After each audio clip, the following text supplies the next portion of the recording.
Hello guys, welcome back to my channel. ಇವತ್ತು second day ತೀರ್ಥಹಳ್ಳಿಲಿ ಒಂದು ರೆಸಾರ್ಟಲ್ಲಿ ಹಾಲ್ಟ್ ಆಗಿದ್ದು. ಬಟ್ ನೆನ್ನೆ ತುಂಬ ಮಳೆ ಇದ್ದಿದ್ದರಿಂದ ನಾವು ಯಾವ ರೆಸಾರ್ಟಲ್ಲಿ ಇದ್ದೀವಿ ಏನು ಅದು ವೀಡಿಯೋ ಮಾಡೋಕ್ಕಾಗಲಿಲ್ಲ. ಇಲ್ಲಿಂದ ಕುಪ್ಪಳ್ಳಿ ಹೋಗ್ತಾ ಇದ್ದೀವಿ. ಹೆಂಗೋ ಇಷ್ಟು ದೂರ ಬಂದಿದ್ದೀವಿ. ಕುವೆಂಪು ಅವ್ರ ಮನೆ ನೋಡದೇ ಇದ್ದರೆ ಚೆನ್ನಾಗಿರೋದಿಲ್ಲ ಅಂತ ತೀರ್ಥಹಳ್ಳಿಯಿಂದ ಕುಪ್ಪಳ್ಳಿಗೆ ಹೊರಟಿದ್ದೀವಿ. ಇನ್ನೊಂದು 2 ಕಿಲೋಮೀಟ್ರ್ ರೀಚ್ ಆಗ್ತೀವಿ. ಸೊ ಕುಪ್ಪಳ್ಳಿ ರೀಚ್ ಆದಮೇಲೆ ಕುವೆಂಪು ಅವ್ರ ಮನೇನ ನಾನು ನಿಮಗೆ ವ್ಲಾಗ್ ಮಾಡಿ ತೋರಿಸ್ತೀನಿ. ಸೊ ಅಲ್ಲಿನವರೆಗೂ ಸ್ಟೇ ಟ್ಯೂನ್.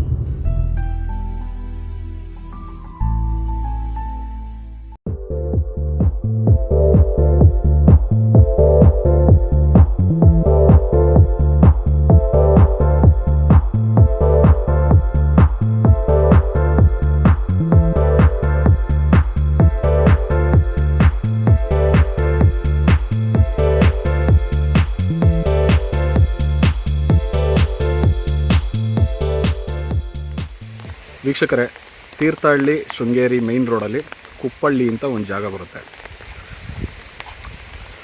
ನೀವು ಆ ಕಡೆಯಿಂದ ಬಂದರೆ ತೀರ್ಥಹಳ್ಳಿ ಟುವರ್ಡ್ಸ್ ಶೃಂಗೇರಿ. ಸೊ ಇಲ್ಲಿ ಒಂದು ಜಂಕ್ಷನ್ ಇದೆ ಕುಪ್ಪಳ್ಳಿ. ಇಲ್ಲಿಂದ 1 ಕಿಲೋಮೀಟ್ರ್ ಒಳಗಡೆ, 1-1.5 ಕಿಲೋಮೀಟ್ರ್ ಒಳಗಡೆ ನಮ್ಮ ರಾಷ್ಟ್ರಕವಿ ಕುವೆಂಪು ಅವರ ಕುಪ್ಪಳ್ಳಿ ಮನೆ ಇದೆ.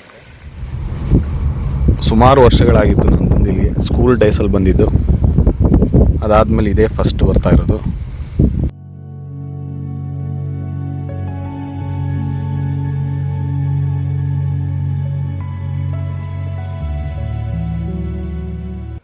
ಹಿಂದೆ ಮಲೆನಾಡು, ಮುಂದೆ ಕುವೆಂಪು ಮನೆ.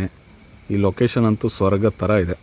ಎಲ್ಲಿಯೂ ನಿಲ್ಲದಿರು, ಮನೆಯನೆಂದೂ ಕಟ್ಟದಿರು, ಕೊನೆಯನೆಂದೂ ಮುಟ್ಟದಿರು, ಓ ಅನಂತವಾಗಿರು, ಓ ನನ್ನ ಚೇತನ ಹಾಗೂ ನೀ ಅನಿಚೇತನ. ವೀಕ್ಷಕರೇ, ಇದು ಕುವೆಂಪು ಅವರು ತಮ್ಮ ಮನೆಯ ಬಗ್ಗೆ ಅಭಿಮಾನದಿಂದ ಬರೆದಂತಹ ಸಾಲುಗಳು. ಕುವೆಂಪು ಅವರ ಮೂಲ ಹೆಸರು KV. Puttappa, popularly known as Kuvempu.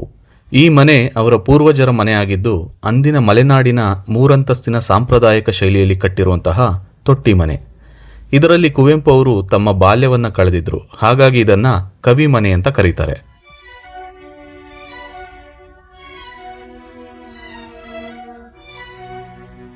ಇಲ್ಲಿ ಕುವೆಂಪು ಅವರ ಬಾಲ್ಯ, ಯೌವನ, ಸಾಂಸಾರಿಕ ಜೀವನ, ಸಾಹಿತ್ಯ ಲೋಕದ ಸಾಧನೆ, ಪ್ರಶಸ್ತಿ, ಪುಸ್ತಕ ಮತ್ತು ಅವರ ಅಪರೂಪದ ಫೋಟೋಗಳನ್ನು ಸಂಗ್ರಹ ಮಾಡಿ ಮುಂದಿನ ಪೀಳಿಗೆಗಾಗಿ ಮತ್ತು ಎಜುಕೇಷನ್ ಪರ್ಪಸ್ಗೋಸ್ಕರ ಈ ಮನೆಯನ್ನೇ ವಸ್ತು ಸಂಗ್ರಹಾಲಯವನ್ನಾಗಿ ಮಾಡಿದ್ದಾರೆ.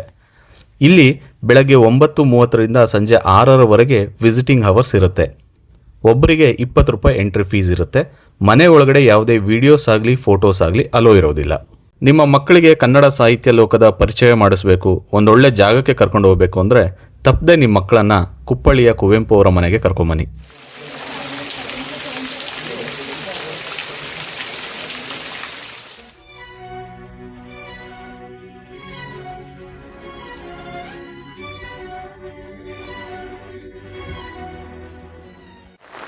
ಹಲೋ ವೀಕ್ಷಕರೇ, ಇವಾಗ ತಾನೇ ಕುವೆಂಪು ಮನೆ ನೋಡ್ದೋ. ಅಲ್ಲಿಂದ ಸೀದಾ ಕವಿಶೈಲಾಗೆ ಬಂದಿದ್ದೀವಿ.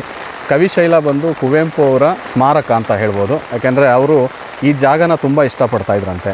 ಸೂರ್ಯೋದಯ ಅಂತ ಒಂದು ಪುಸ್ತಕ ಕೂಡ ಇದೆ, ಇದ್ರ ಬಗ್ಗೆ ಬರೆದಿದ್ದಾರೆ. ಸೊ ಇಲ್ಲಿ ಕವಿಶೈಲ ಅಂತ ಅವರೇ ಹೆಸರಿಟ್ಟಿದ್ದು. ಸೊ ಅವರ ಕೊನೆಗೆ ಅವರ ಸಮಾಧಿಯನ್ನು ಮಾಡಿದ್ದು ಇದೇ ಜಾಗದಲ್ಲೇ. ಸೊ ಹಾಗಾಗಿ ಕುವೆಂಪು ಮನೆಯಿಂದ ಇದೊಂದು 1/2 ಕಿಲೋಮೀಟ್ರ್ ದೂರ ಆಗುತ್ತೆ. ಅಂದರೆ ಇದು ಬೆಟ್ಟದ ಮೇಲಿದೆ. ಸೊ ಅದು ನಿಮಗೆ ತೋರಿಸ್ತೀನಿ. ನಾನು ಹಿಂದೆ ನೋಡ್ತಾ ಇದ್ದೀರಲ್ಲ ರೋಡು ನೋಡಿ, ಇದೇ ರೋಡು ಸೀದಾ ಕುವೆಂಪು ಮನೆಯಿಂದ ಅಂದರೆ ಕುಪ್ಪಳ್ಳಿ ಮನೆಯಿಂದ ಕವಿಶೈಲಾಗಿ ಬರುತ್ತೆ. ಕಾರ್ಗಳೆಲ್ಲ ಅಲ್ಲೇ ಲಾಸ್ಟ್ ಪಾರ್ಕಿಂಗು. ಅಲ್ಲಿಂದ ಒಂದು ಸ್ವಲ್ಪ ದೂರ ಮೇಲಕ್ಕೆ ನಡ್ಕೊಬರಬೇಕು ಕವಿಶೈಲಾಗೆ. ತೀರ್ಥಹಳ್ಳಿ ಫುಲ್ಲು ಮಳೆ, ಬೆಳಗ್ಗೆನೇ. ಈ ಮಳೆಯಲ್ಲೂ ಎಷ್ಟಾಗುತ್ತೋ ಅಷ್ಟು ಕವರ್ ಮಾಡೋಣ ಅಂತ ಕುವೆಂಪು ಮನೆ ನೋಡಲೇಬೇಕು ಅಂತ ಬಂದಿದ್ದೀವಿ ಅಷ್ಟು ದೂರದಿಂದ.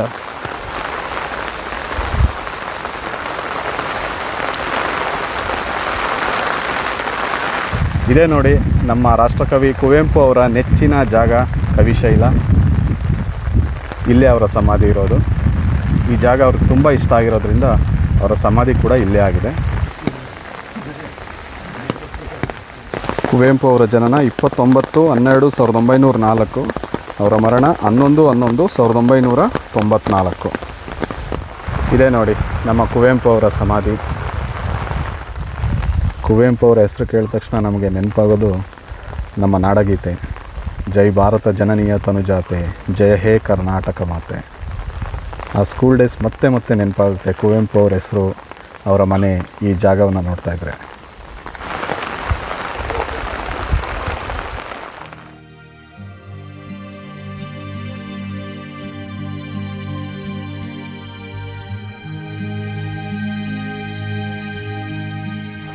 ಮಳೆಗಾಲದಲ್ಲಿ ಮಲೆನಾಡನ್ನು ನೋಡೋದೇ ಒಂದು ಸಂತೋಷ, ಖುಷಿ.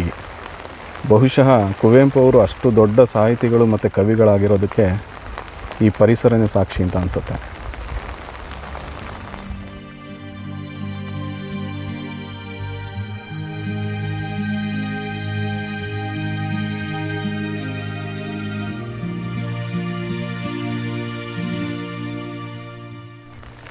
ನೋಡಿ, ಈ ಕಲ್ಲುಗಳ ಮಧ್ಯೆ ಸೂರ್ಯನ ಕಿರಣ ಬಿದ್ದಾಗ ಆ ಒಂದು ಚಿತ್ರಣವನ್ನು ನೋಡಿ ಕುವೆಂಪು ಅವರು ಈ ಜಾಗವನ್ನು ತುಂಬ ಇಷ್ಟಪಟ್ಟರಂತೆ. ಹಾಗಾಗಿ ಅವರೇ ಸ್ವತಃ ಈ ಜಾಗಕ್ಕೆ ಕವಿಶೈಲ ಅಂತ ಹೆಸರಿಟ್ಟಿದ್ರಂತೆ.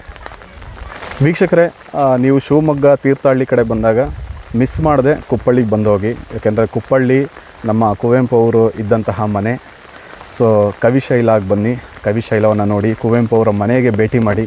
ವಿಸಿಟಿಂಗ್ ಅವರ್ಸ್ ಬೆಳಗ್ಗೆ 9:30 ಸಂಜೆ 6 ಗಂಟೆವರೆಗೂ ಇರುತ್ತೆ. 20 ರೂಪಾಯಿ ಒಬ್ರಿಗೆ ಟಿಕೆಟ್ ಆಗುತ್ತೆ. ಒಳಗಡೆ ಫೋಟೋಸ್ ಆಗಲಿ ವೀಡಿಯೋಸ್ ಆಗಲಿ ಅಲೋ ಇರೋದಿಲ್ಲ. ಆ್ಯಸ್ ಯೂಶ್ವಲಿ ಎಲ್ಲ ಕಡೆ ಅದು ಕಾಮನ್. ಬಟ್ ನೀವು ಕುವೆಂಪು ಬಗ್ಗೆ ತಿಳ್ಕೊಬೇಕು ಅಂದರೆ, ಅವರ ಸಾಧನೆ ಬಗ್ಗೆ ತಿಳ್ಕೊಬೇಕು ಅಂದರೆ ಕುಪ್ಪಳ್ಳಿಲಿರೋ ಅವ್ರ ಮನೆಗೆ ಭೇಟಿ ಮಾಡಲೇಬೇಕು.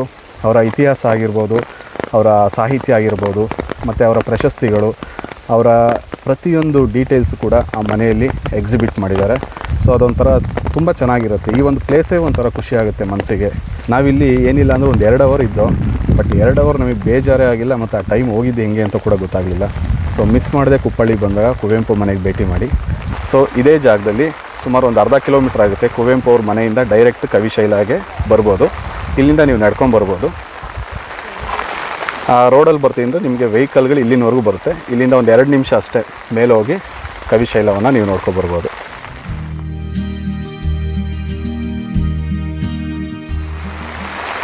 KP ಪೂರ್ಣಚಂದ್ರ ತೇಜಸ್ವಿಯವರು ನಮ್ಮ ಕುವೆಂಪು ಅವರ ಮಗ ಮತ್ತು ಹಿರಿಯ ಸಾಹಿತಿಗಳು ಮತ್ತು ಕವಿಗಳು.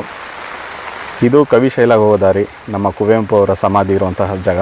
ಅಲ್ಲಿಂದ ಡೌನ್ ಬಂದರೆ ಸೀದಾ ಅದರ ಆಪೋಸಿಟ್ ಮೈನ್ ರೋಡಲ್ಲೇ ಪೂರ್ಣಚಂದ್ರ ತೇಜಸ್ವಿಯವರ ಸ್ಮಾರಕ ಇದೆ. ಪೂರ್ಣಚಂದ್ರ ತೇಜಸ್ವಿಯವರು ಹುಟ್ಟಿದ್ದು 8/9/1938 ಮತ್ತು ಅವರ ಮರಣ 5/4/2007. ಆಗ ನಾವಿನ್ನೂ 7ನೇ ಕ್ಲಾಸ್ ಓದ್ತಾ ಇದ್ವಿ. ಇವರ ಫೇಮಸ್ ಕೃತಿ ಗೀಜಗನಗೂಡು. ನಾವು ಓದುವಾಗ ಅದೇ ನಮಗೆ ಪಾಠ ಆಗಿತ್ತು. ಖುಷಿ ಇತ್ತು ಆ ಪಾಠ ಓದುವಾಗ ನಮಗೆ.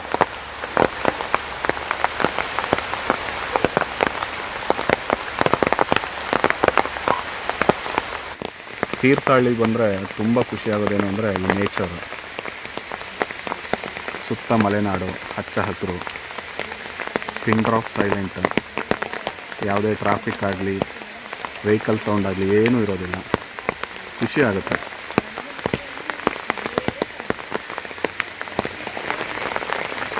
ಕವಿಶೈಲದಲ್ಲಿ ಕುವೆಂಪು ಅವರ ಸ್ಮಾರಕ ಎಷ್ಟು ಸಿಂಪಲ್ ಆಗಿದೆಯೋ, ಇಲ್ಲೂ ಕೂಡ ಅವರ ಮಗ ಪೂರ್ಣಚಂದ್ರ ತೇಜಸ್ವಿಯವರ ಸ್ಮಾರಕ ಕೂಡ ಅಷ್ಟು ಸಿಂಪಲ್ ಆಗಿದೆ.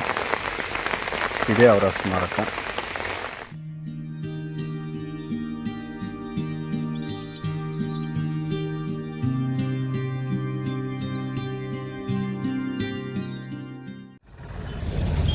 ಶಿವಮೊಗ್ಗ ಅಂದರೆ ಕುವೆಂಪು, ಕುವೆಂಪು ಅಂದರೆ ಶಿವಮೊಗ್ಗ.